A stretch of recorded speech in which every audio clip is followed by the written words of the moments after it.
السلام علیکم وعلیکم السلام ورحمۃ اللہ وبرکاتہ. الحمد لله وكفى والصلاة والسلام على سيد الرسل وخاتم الأنبياء. أما بعد فأعوذ بالله من الشيطان الرجيم. بسم الله الرحمن الرحيم. ومن يطع الله والرسول فأولئك مع الذين أنعم الله عليهم من النبيين والصديقين والشهداء والصالحين وحسن أولئك رفيقا. صدق الله مولانا العظيم. اللهم صل على سيدنا ومولانا محمد وعلى آل سيدنا ومولانا محمد وبارك وسلم. محترم و معزز سامعین، بزرگوں، دوستوں اور عزیزوں،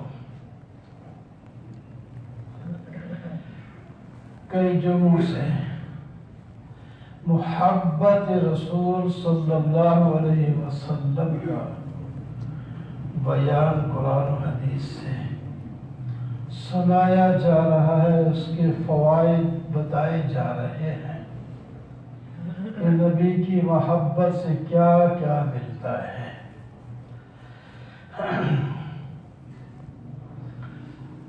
نبی کی محبت سے نبی کی معیت ملے گی. نبی کی محبت سے جنت میں انسان نبی علیہ السلام کے ساتھ ہوگا. اس پر حدیثیں بھی، واقعات بھی گزشتہ بیان میں عرض کر دیے تھے. اور دوسرا فائدہ محبت رسول کا یہ ہے کہ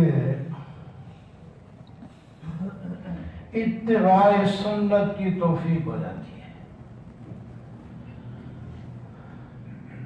کیونکہ یہ اصول ہے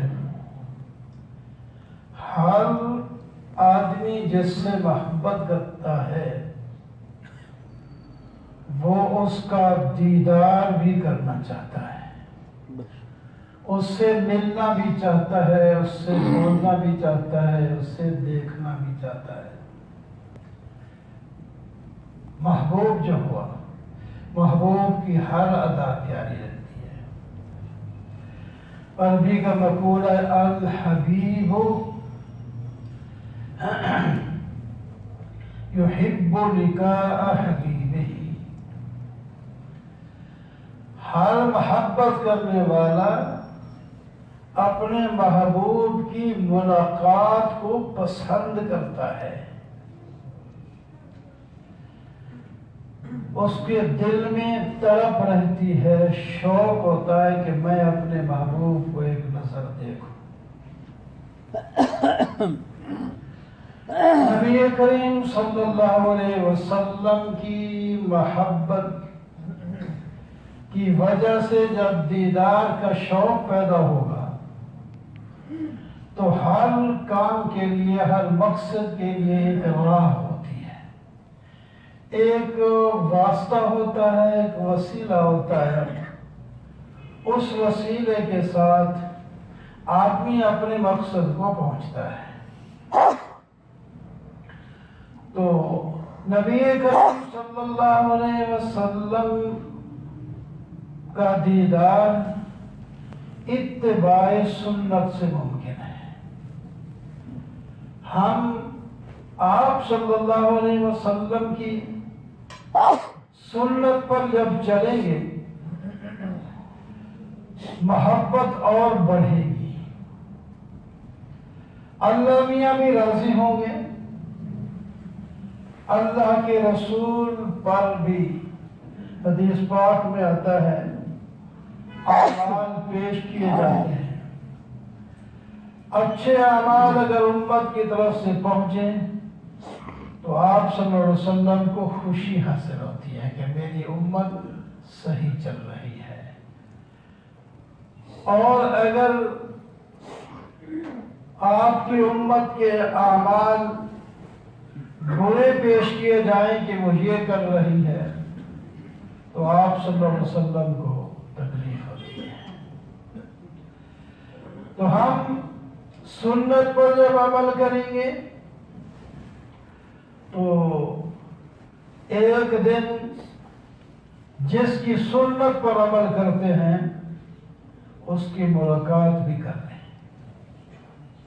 اس کی ملاقات کر لیں گے، ضرور کر لیں گے، یقین ہونا چاہیے، لیکن راہ سنت والی ہے، سنت والی راہ لیں گے تو ہم پہنچیں گے اور آپ کا دیدار اب جنت ہی میں ممکن ہے، باقی وہ اصل دیدار تو وہی ہے، اور خوش قسمتوں کو خواب میں بھی دیدار ہو جاتا ہے، دنیا میں بھی۔ تو یہ تو ایک لازم کی بات ہوتی ہے، وہاں تو انشاءاللہ رج رج کے دیکھیں گے، خوب تمنائیں پوری کریں گے، لیکن آج ہمارے دل میں تڑپ ہوگی تو تب اللہ تعالیٰ نے فرمائے لَقَدْ كَانَ لَكُمْ فِي رَسُولِ اللَّهِ أُسْوَةٌ حَسَنَةٌ، تمہارے لیے اللہ کے رسول کی حیات مبارکہ میں بہترین نمونہ ہے۔ یہ ساری سنتیں آپ کا نمونہ ہے۔ آپ اس دنیا میں تشریف لائے، دنیا میں تو انسان ایک آدھ کام پر محنت کر کے کامیاب ہو سکتا ہے، لیکن اللہ کے رسول صلی اللہ علیہ وسلم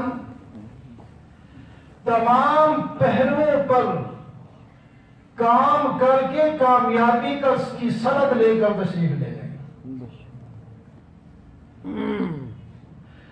میں مسجد کا امام ہوں، مسجد میں ہی خطاب، مسجد میں درس، مسجد میں ہی نمازیں، امام آپ صلی اللہ علیہ وسلم بھی تھے، مسجد نبوی کے امام تھے، مسجد نبوی کے خطیب تھے، اور کوئی مدرس ہے اپنی تدریس میں دن رات گزارتا ہے، کوئی مبلغ ہے تبلیغ میں دن رات گزار رہا ہے، دینی کام بھی، کوئی مجاہد ہے جہاد میں لگا ہوا ہے، کوئی تاجر ہے تجارت میں لگا ہوا ہے، یہ مختلف شعبوں میں مختلف لوگ کام کر رہے ہیں۔ تو میرے پیارے نبی کریم صلی اللہ علیہ وسلم مصلی پر امام بھی ہوئے، امام کے لیے بھی نمونہ ہے، ممبر پر خطیب بھی ہوئے، خطباء کے لیے بھی نمونہ ہے، میدان جنگ میں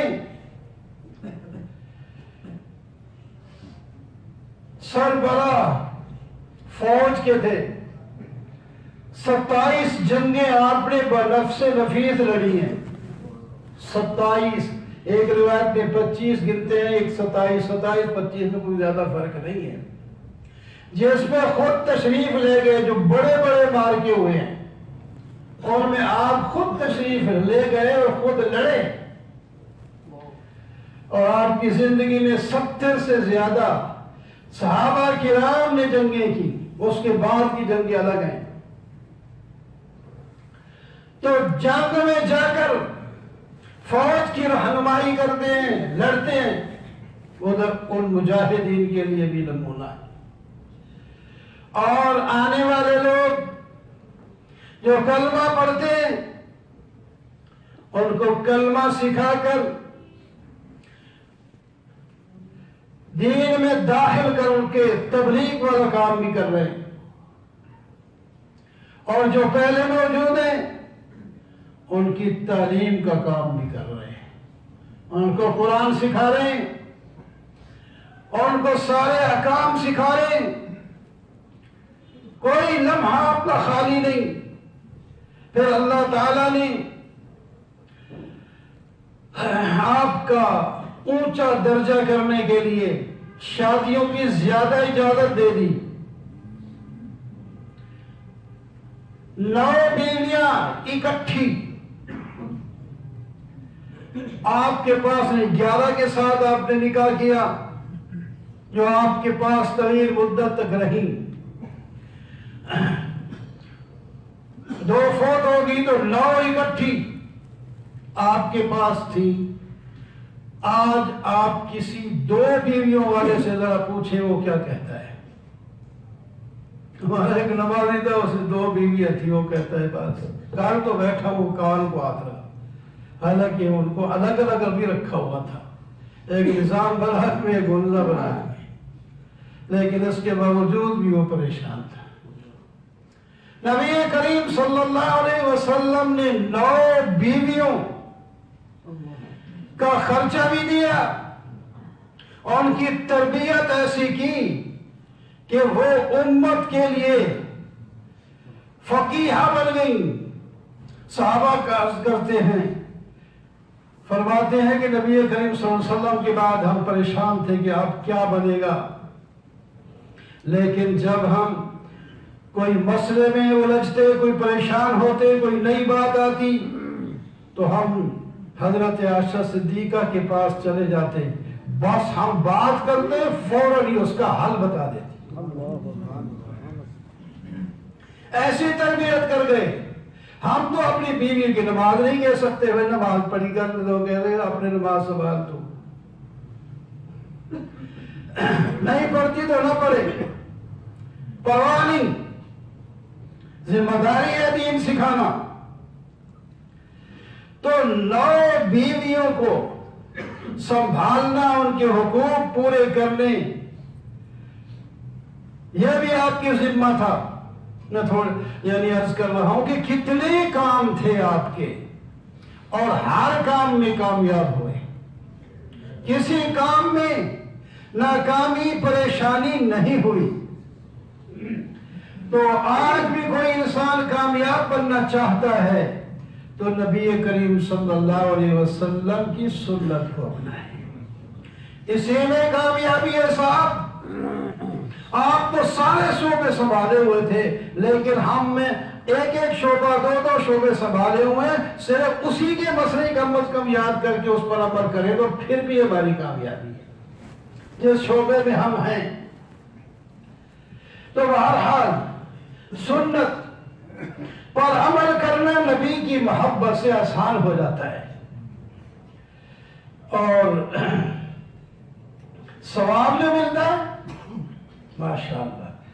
جو لوگ کسی سنت کو ترک کر چکے ہوں، خوشی کے موقع پر، غم کے موقع پر یا کسی بھی حالت میں کوئی مجاہد اٹھ کر اس سنت کو دوبارہ جاری کر دیتا ہے تو میرے آقا نے فرمایا من احیا سنتی عند فساد امتی فلہ 100 اجر شہید۔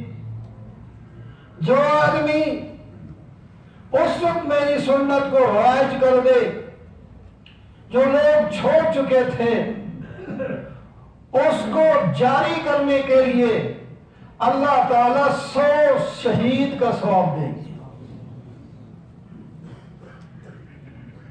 دوسری حدیث میں فرمایا کل امتی یدخلون الجنہ الا من ابا، میری ساری امت جنت میں جائے گی، وہ نہیں جائے گا جو انکار کر دے۔ صحابہ نے عرض کیا یا رسول اللہ صلی اللہ علیہ وسلم کون ہے وہ جو انکار کر دے؟ فرمایا وہی تو ہے جو میری سنت کا انکار کرے گا، وہ جنت سے انکار کرے گا۔ کتنی سنتیں لوگوں نے مردہ کر رکھی ہیں، اس پر عمل کرنا جناب شرم محسوس کر رہا ہے۔ ذرا کمر باندھیے، قدم اٹھائیے، اس سنت کو اپنائیے تو اس سنت کی برکت سے جنت بھی ملے گی اور نبی علیہ السلام کا دیدار بھی ہوگا۔ بہت سی سنتیں ہم آسانی سے کر سکتے ہیں ان پر عمل، لیکن پھر نہیں کرتے، پھر نہیں کرتے۔